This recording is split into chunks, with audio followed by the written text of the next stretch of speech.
तो जैसा कि आपको पता है कि मैं अपने इस चैनल पर केमिस्ट्री पढ़ा रहा हूँ क्लास 10th की, जिसमें मैं अम्ल क्षार acid base and salt chapter पढ़ा रहा हूँ।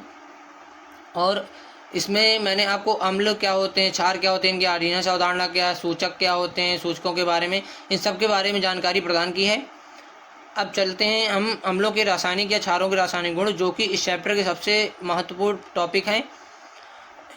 चलिए अब आगे शुरू करते हैं। अब मैं बात करता हूँ अम्लों के रासायनिक गुण की। अम्लों के रासायनिक गुण।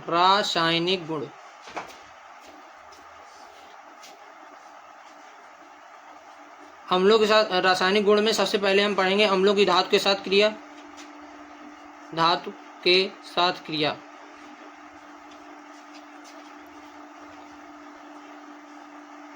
आपको पहले रिएक्शन जाने से पहले आपको यह पता होना चाहिए कि आयनिक यौगिक क्या होते हैं। आयनिक यौगिक क्या होते हैं? अगर आपने क्लास 9th में अच्छे से पढ़ा होगा तो आपको आयनिक यौगिक के बारे में जानकारी होगी।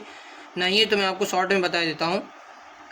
ऐसे यौगिक जो विपरीत आयनों से मिलकर बने होते हैं, विपरीत आयनों से मिलकर बने होते हैं, जैसे पॉजिटिव और निगेटिव आयन। जैसे कि NaCl एक आयनिक यौगिक है। NaCl एक आयनिक यौगिक है। इसमें Na क्या धातु है, क्योंकि धातु हमेशा आपको पता हो, इसमें ये भी पता होना चाहिए, धातु वे तत्व होते हैं, वे तत्व हैं जो हमेशा इलेक्ट्रॉन त्यागते हैं, और इलेक्ट्रॉन त्यागने की वजह से उनके अंदर कमी आ जाती है इलेक्ट्रॉनों की, और उनके ऊपर प्लस चार्ज आ जाता है। और क्योंकि इनके प्लस चार्ज इसी वजह से आता है क्योंकि इसमें इलेक्ट्रॉन ऐड होने होते हैं, इनको स्थायित्व के लिए इलेक्ट्रॉन ऐड करने होते हैं, इसलिए इनके ऊपर प्लस चार्ज आ जाता है। और जो हमारे हैलोजन होते हैं, इनके ऊपर होता है निगेटिव चार्ज। इनके ऊपर होता है निगेटिव चार्ज। या हम बात कर दें कि अधातु जो होती हैं उनके ऊपर निगेटिव चार्ज होता है। क्यों? क्योंकि वो इलेक्ट्रॉन हमेशा क्या करते हैं, इलेक्ट्रॉन को हमेशा ग्रहण करती हैं। और जब इलेक्ट्रॉन ग्रहण करेंगी तो उनके अंदर क्या होगा, इलेक्ट्रॉनों की अधिकता होगी। जब इलेक्ट्रॉनों की अधिकता होगी तो उनको स्थायित्व के लिए इलेक्ट्रॉन बढ़ाने की आवश्यकता नहीं है, इलेक्ट्रॉन घटाने होंगे, इसलिए उनके ऊपर माइनस चार्ज आ जाता है।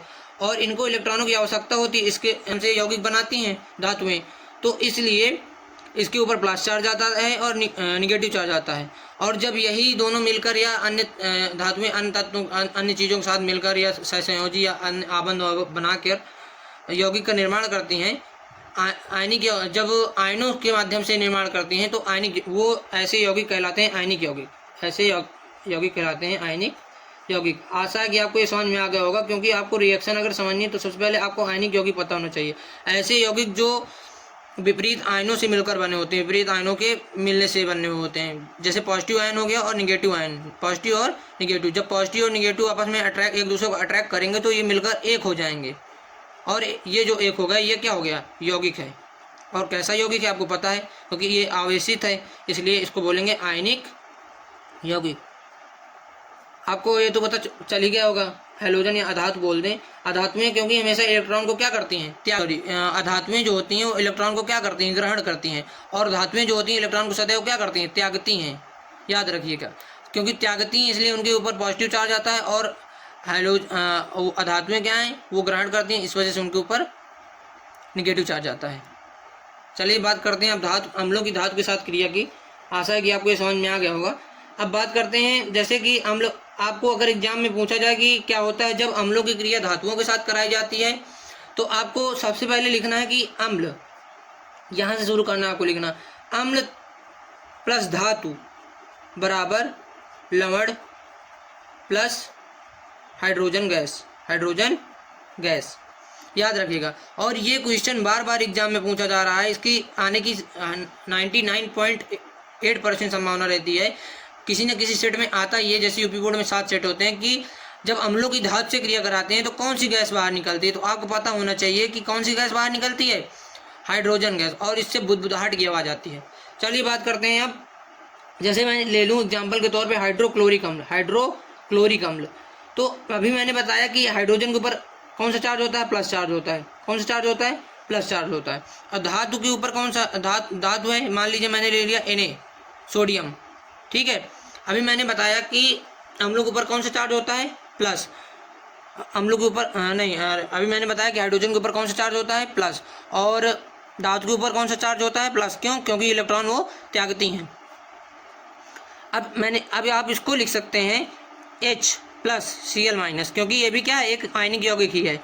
ये H हाइड्रोजन और क्लोरीन के मिलने से बना है। क्लोरीन एक हैलोजन है, और मैंने आपको पहले भी बता रखा है, इसीलिए मैंने वो ट्रिक बनाई है कि रकुल रीत सदा चली आई, क्योंकि इसके अंदर हमेशा पॉजिटिव चार्ज होता है और हाइड्रोजन के अंदर हमेशा निगेटिव चार्ज होता है। इसीलिए मैंने बताया कि रकुल रीत सदा चली आई, धातु हमेशा हाइड्रोजन के साथ जाए, क्योंकि उसके अंदर पॉजिटिव चार्ज होता है, उसके साथ निगेटिव चार्ज होता है, तो दोनों एक दूसरे को अट्रैक्ट कर लेते हैं और चिपक जाते हैं और एक यौगिक का निर्माण कर लेते हैं। और ये जो यौगिक का निर्माण करते हैं वो होते हैं आयनिक यौगिक, जैसे Na। अब ये इसके अंदर मैंने बताया इलेक्ट्रॉन त्यागेगी तो कौन सा चार्ज होगा इसके अंदर, प्लस। इसके अंदर कौन सा चार्ज है, निगेटिव।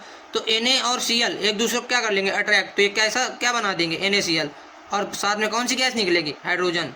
कौन सी गैस निकलेगी, हाइड्रोजन। आशा है कि आपको ये समझ में आ गया होगा धातु के साथ क्रिया।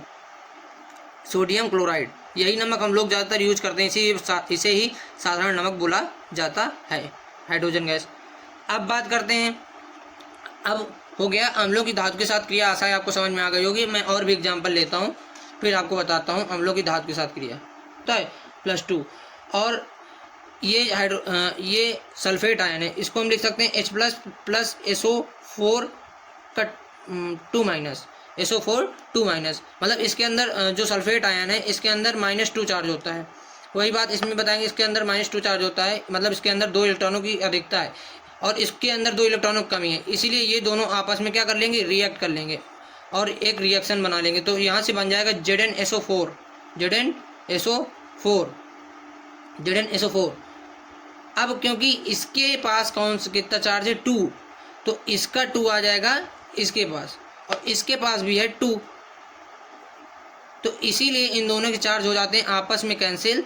इसके पास माइनस का, इसके पास है पॉजिटिव, इसके पास है माइनस का, इसके पास है पॉजिटिव, मतलब पॉजिटिव इसके पास था और इसके पास था माइनस, तो ये 2- यहाँ आ गया 2+, तो ये 2- और 2+ आपस में हो जाते हैं कैंसिल, तो ये बनाता है ZnSO4, इसीलिए इसको जिंक सल्फेट।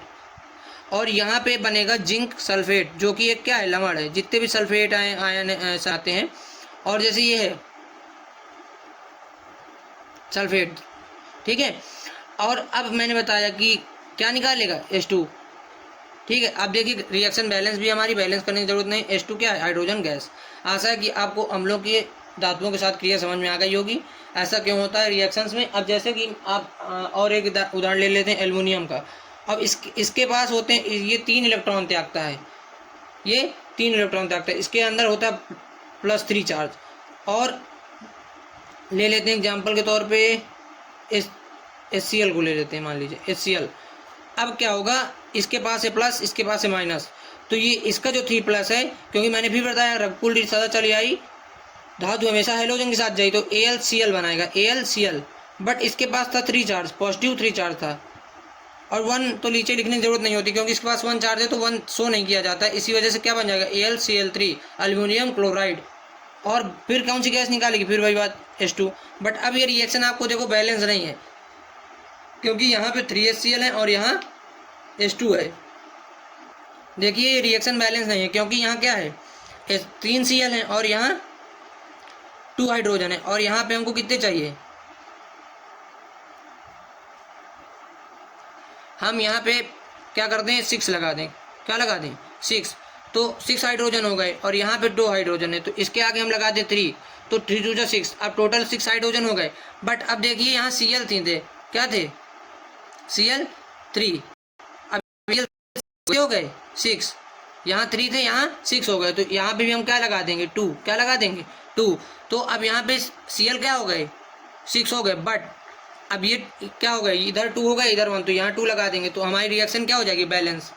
अभी समझ में आया, मतलब इधर भी जो इधर जितने एलिमेंट के अणु हों उतने इधर भी अणु होने चाहिए, क्योंकि द्रव्यमान संरक्षण का नियम होता है कि ना द्रव्य को ना तो नष्ट किया जा सकता है ना ही उत्पन्न। इसी वजह से जितने इधर होंगे उतने इधर भी होंगे, मतलब जितने परमाणु या अणु इधर होंगे उतने ही परमाणु या अणु तत्वों के इधर भी होंगे। इसीलिए रिएक्शन बैलेंस की जाती है। आशा है आपको अम्लों के धातुओं के साथ क्रिया समझ में आ गई होगी रासायनिक गुण में। अब मैं आगे आपको कार्बोनेट से क्रिया पढ़ाऊँगा अगले वीडियो में। धन्यवाद। अगर आपको वीडियो अच्छा लगा हो तो लाइक एवं सब्सक्राइब जरूर करें। जय हिंद, जय भारत।